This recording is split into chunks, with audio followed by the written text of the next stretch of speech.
Good morning. Morning. How's everybody? Fantastic. How are you, Carl? This is Good. Adam. You on the road somewhere today? Almost back to the office, so I'll switch to guns here in a little bit. Interesting week. What a week. I don't know about y'all. I'm exhausted. I'm on the third cup today, just to let you know, maybe warn y'all. It may kick in at one time, but I have needed the coffee today. So glad y'all could be here. I told you I was going to have a guest today, and I did have one planned, and something happened, so they bailed on me. So I apologize, but that's why I don't like saying I got somebody to come in, because you never know. But anyway, we'll work on that in a couple of weeks. But let's do a quick recap on the week, and then I got to want to get y'all's feedback today. Big things happening this week, other than what we're going to talk about, which is the mayoral. But big week this week at the State House. The House Judiciary passed a horrible redistricting plan. They're coming back on 12/1 for the full House to vote on that. The Senate's coming back the 6th of December to do their map approval. They are this. I guess everybody flag should be at half staff today for Leatherman. Leatherman's funeral is this afternoon in Florence. So FYI there. Closer to home, Richland County adopted their rezoning plan. And I want to publicly say this. I did write them all this week, but to thank them for working with the business community. They had put in a moratorium on rezoning for 6 months while they implement their new rezoning maps, which quite frankly were so needed. It was 20 years past due of what they needed to do. I mean, planning and zoning is important, how we grow as a community. And so modernizing those maps were quite overdue. And so we're all for the rezoning maps. But what the county proposed was for 6 months up until they do that, not rezoning a piece of property. Well, you just can't shut down development, and you can't if an industry wanted to come in and we needed to rezone something for an industry to announce, we couldn't do it. Well, that's not business friendly. So kudos to council. They got the message loud and clear and worked with us. So I appreciate their willingness to work with us and the BIA and the realtors on that. So thank you very much. Interesting news nationally, obviously. We got approval. Anybody 18 over, get a booster, knock yourself out. Mix and match is the name of the game, I hear. So that's good. Got approval, I guess, this morning, yesterday, sometime. But what we're really feeling now, I can't tell you the number of places I see every week that are having a harder time getting people to work and are limiting their hours and days off or closing. Right now, I don't think we have a coffee shop open on Main Street because of staffing issues, et cetera. So that hits home, by the way. But even crazier, Walmart's now going to be using drones to deliver packages. And I knew Amazon was thinking about doing this, but Starbucks is now offering cashier-less stores. Cashier-less stores. So they're investing in automation, but cutting down their people overhead quite a bit with that. And so we'll see how this works out. But anyway, I shake my head sometimes. I think it's important that people recognize the cost of having individuals is expensive, but you also have sometimes you just need that interaction. So anyway, we'll see how that plays out. And obviously the big news of the week was the election. And so congratulations to Adi Bustles in the at-large seat and Mayor Daniel Rickman in the mayoral seat. Numbers were interesting. The debacle. I didn't coin this phrase, so don't blame me.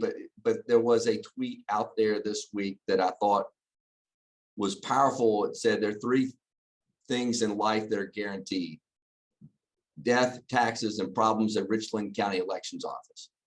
So I don't know how we address that, quite frankly, as a community, but having 19 precincts that had problems out of 70, that's a challenge. So the state elections office stepping in early in the morning, I think gave people a little bit more confidence in the system. So that was good. And Kirkman Finley was the one that really pushed the state to get involved. So thanks, Kirkman, for that. But I do want to talk about the mayoral now that the politics is over with for the most part. By the way, I don't understand a big deal. I mean, it made national news that Daniel won, and Senator Rick Scott out of Florida tweeted something about it. And I was like, I didn't know it had national interest. Who knew? Especially in a nonpartisan election, right? So but now that the politics is over with, and you know, both sides make their cases, and it really was higher turnout than average for a non-presidential election, off-year election, we'll call. But having said that, I mean, I think this was truly an issues-related campaign, and I'm interested from y'all's standpoint, now that the rhetoric is over with for the most part. What if Daniel was here today, what would be the top issues that y'all would have to talk to him about from your business perspective? I kind of like to keep this from a business perspective, but I know what I say to him all the time, and he and I actually talk similar stuff. But for y'all's perspective, I really am interested, because I'm planning to meet with him again next week. If you could be mayor for the day, what's the first thing you would do in the city of Columbia?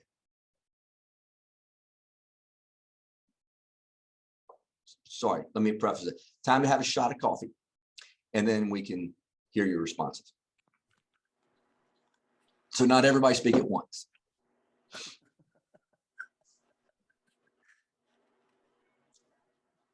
I'm gonna start calling on people.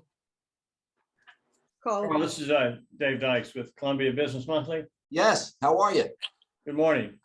One of the things that I read and heard since the mayoral election results were announced is he has a business agenda and wants to promote some planks in his business platform. Do you know what those are?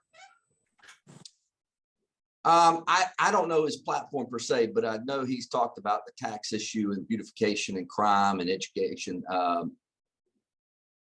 Those were his big items, but specifically, I'm not sure exactly what he wants to.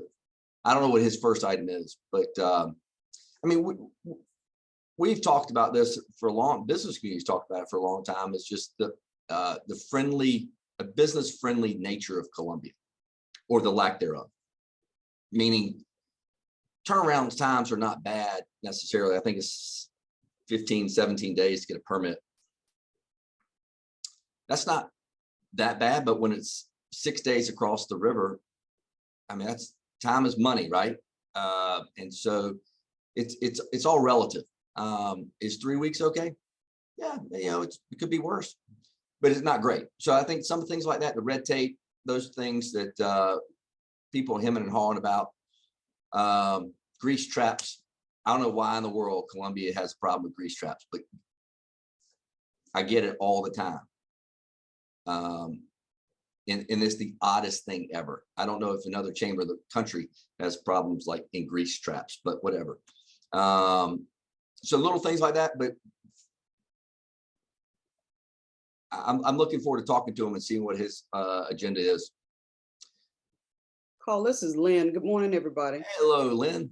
One of the things I know he talked a lot about beautification, and I know that's not a huge priority, but it's getting bad. You know, having been born and raised and grown up in this city, just to watch how bad it is in terms of the litter and the trash and the failure to maintain sidewalks and streets. I'll talk to him about that because that's something that can be done Easily. in parallel with all the other things he's got to do. I Yep. mean, it's kind of a low hanging fruit, but because it is, you can do it while you're doing other things, working toward the business friendly community. And it does make a difference. Because before anybody moves to the town, you got to be a visitor in that town. And it really does. It changes people's attitudes, quite frankly. So good point, Lynn. What else? What would be your top issue for the day if you got mayor for the day? What would you be first to do? Travis. Carl, I don't know if this will be first, but I'll just tag on what was said there. Something simple is I was at the GrowCo summit yesterday, and that's the second time I've been able to attend since being here almost 2 years. And it's obvious that there's a lot churning. I mean, a lot churning underneath. A lot of work that's been going on, entrepreneurism, and it really, to most people, goes unseen. But a lot of work is going on underneath. I know, I heard, Dan is certainly a part of that, and people like Joe Taylor and whatnot. But I think that those bells should be ringing, and those things should be shared and celebrated, and looking in anticipation as to what can happen in the future, because things are happening. But a lot of times we just hear down, metal plates, on, all this downer stuff, and that stuff needs to be done. But let's talk about a lot of groundwork that is being done underneath to really put us in a place to explode. I would agree with you there. We are doing a ton of stuff. I feel like we're ducks on a pond right now. There's a lot of activity under the water. So good point there. Who else? What's an issue that if you could tackle first thing, what would you do?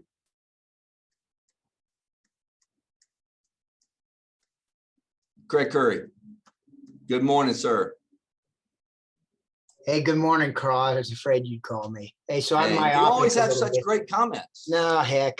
So I am myopic here, and I would encourage Dan to say, hey, look, the things that are working well that Mayor Benjamin did that are vital to the community, we don't want to just start saying, okay, well, we're just going to do this stuff over here now and let a lot of things fall down. And that's for wiser people than I to come up with what needs to be maintained. But I think of one like homelessness. If you want to talk about crime, you want to talk about attractiveness, you want to talk about business.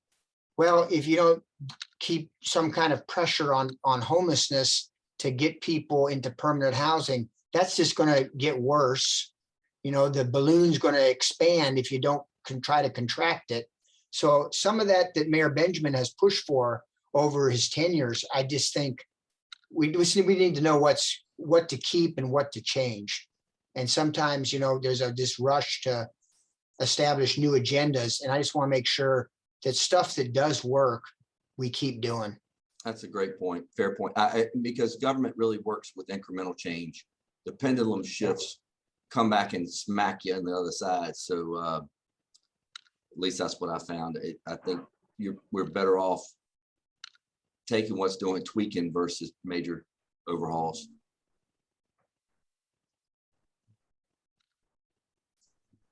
All right, now I'm sure. Let me see who else fun I can call on. Carl, it's Jim. Hey, Jim. Moore. Can you hear me? I you hear can. me? Yeah. I'm driving, so I don't like to do a whole lot of talking right now. But I would like to see an effort to have transparency underlie everything that government is doing. It's a trust issue for us in the long term.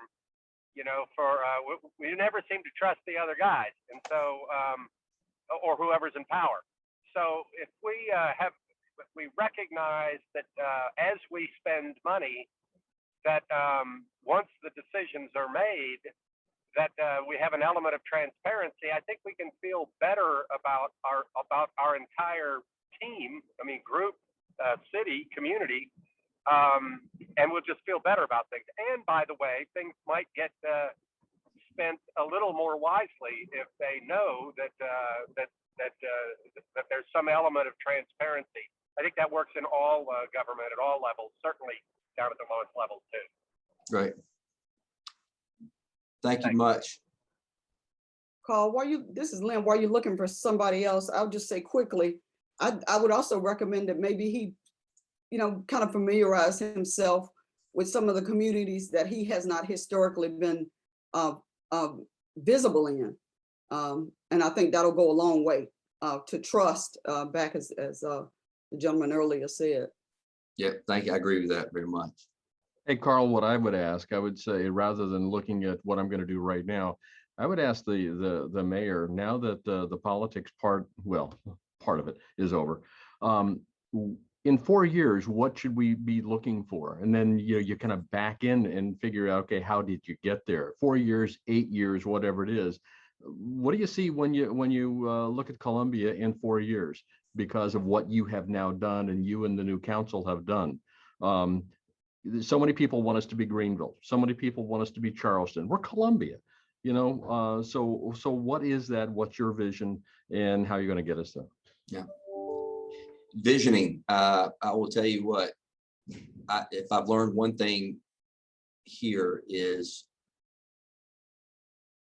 from Charleston and Greenville, you can learn a lot. You can glean a lot, not necessarily in trying to duplicate what they're doing, but the way they did it, which took, you go back to Greenville, it started in 1975 with Max Heller got elected, and he had a vision, and it took visionary leadership, but it also took consistent leadership. The same is true with Charleston, with Mayor Riley and what his vision was, but he worked collectively with the council and the county council to get these things done. But it really does take a vision, and it takes planning, and it takes consistent leadership.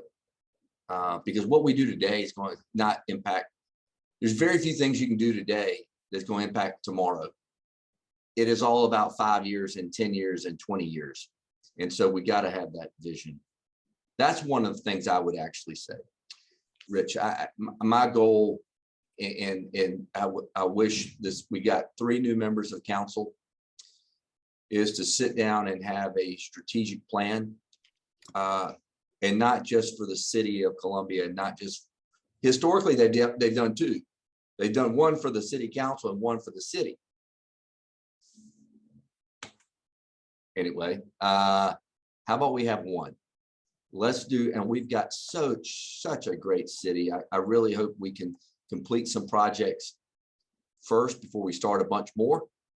Finish those projects and move on. But I think it's going to take some priority planning. All right, I'm going to put my friend Jeff on the spot, who can shoot a gun, by the way. Jeff, good morning. As our liaison for showing ourselves to other parts of the country and experience Columbia, tell me, what would you like to see? And I'm not asking you to put you on the spot because of the relationship with you and the city, but what would you like this new administration to focus on?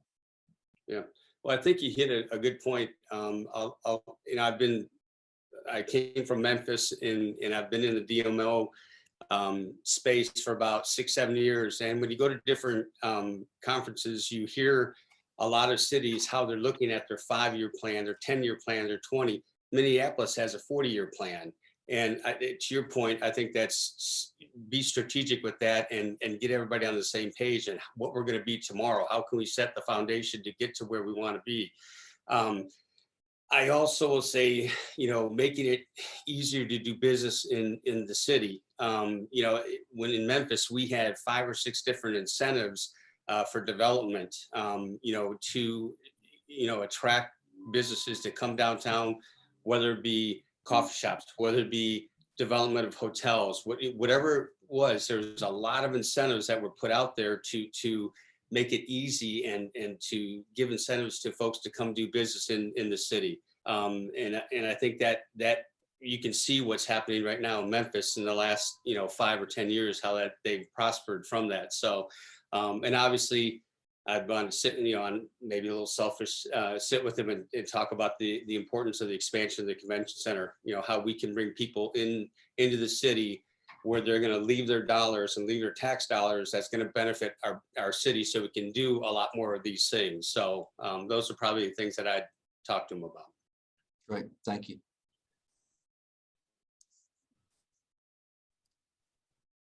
All right, I gotta keep calling on people.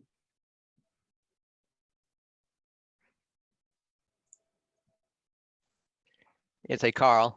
Hey, So, Rusty. how are you doing? Good, thank you. I couldn't agree more with your comment about having a vision, because without that 5, 10, 20-year vision, it's like being in a boat without a rudder. You can try to steer it all you want, but you're not going to go to where you want to go. And if you have that vision, then everything else can start to fall into place, whether it be from a business side, how the government works. So many things can play off that vision, and it needs to be multifaceted. It addresses things like, how are we addressing climate change? How are we addressing traffic? How are we addressing the business environment? How are we addressing the workforce, bringing people in, and who are we and who do we want to be? Because I agree, we're not Charleston, we're not Greenville. We can learn from how they did things, like you said, but let's not do the exact same things that they've done. Let's do our thing and become something that starts to get noted throughout the nation as a model city for the way to do things. And I would add to that as well, because I agree with you, is also creating a communications plan to match it, right? Because if you don't, I think the city does a ton of things really, really good, and they don't tell anybody. And so without that communication strategy, it gets lost. And so I think making sure we all as one recognize what our goal is and what the vision is, I think is important. So thank you for that, Rusty.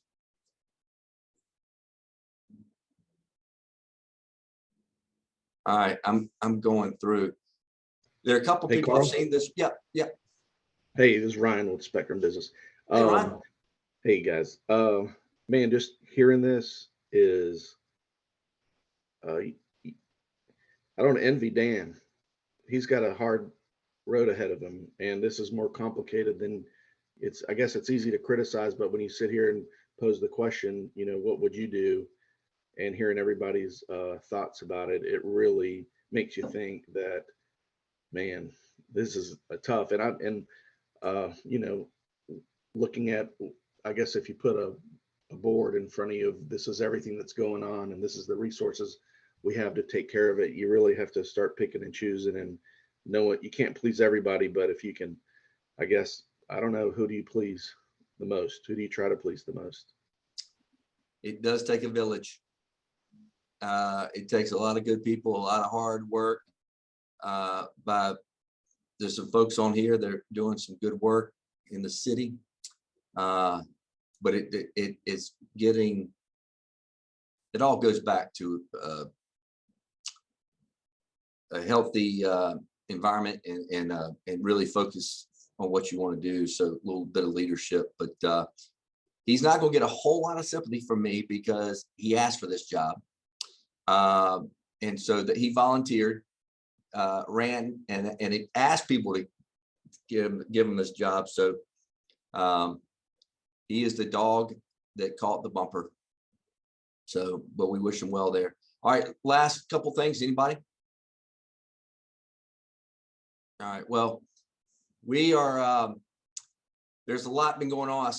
Got to see a few people this week in person for first time in a while. So good to see David and Jeff and a few others that were around. We had a great day yesterday out shooting guns at a clay shoot. That was great. Let me leave you with some head scratching thoughts here. So today, on this date, 1863, the famous Gettysburg Address was given. Most notably, though, I mean, 1620, the Pilgrims ran into Cape Cod on this date. But most of you would remember this date, the 19th of November, not for that, though they were important. Today was the date that Milli Vanilli got their Grammys stripped. Hey, so you can't fake it. They're very long, right? Anyway, listen, I hope y'all have a programming note. Y'all can try to tune in next Friday. I will not be here. And I hope y'all are not either. So don't look for me next Friday. Enjoy your family time, your getaway. Be thankful for all that you're thankful for. But we'll be back 2 weeks from today. How's that? Same bat channel 2 weeks from today. I hope y'all have a safe weekend this weekend. I hope all South Carolinians are not mad on Monday with Auburn and Wake. Let's hopefully somebody will win, but enjoy the weekend. The weather's going to turn cool, but enjoy your Thanksgiving. We'll see you 2 weeks from today. Take care. Thank you, Carl. Thank y'all. Happy Thanksgiving, everyone. I want turkey with Carl next time. Fat chance. Come on, man.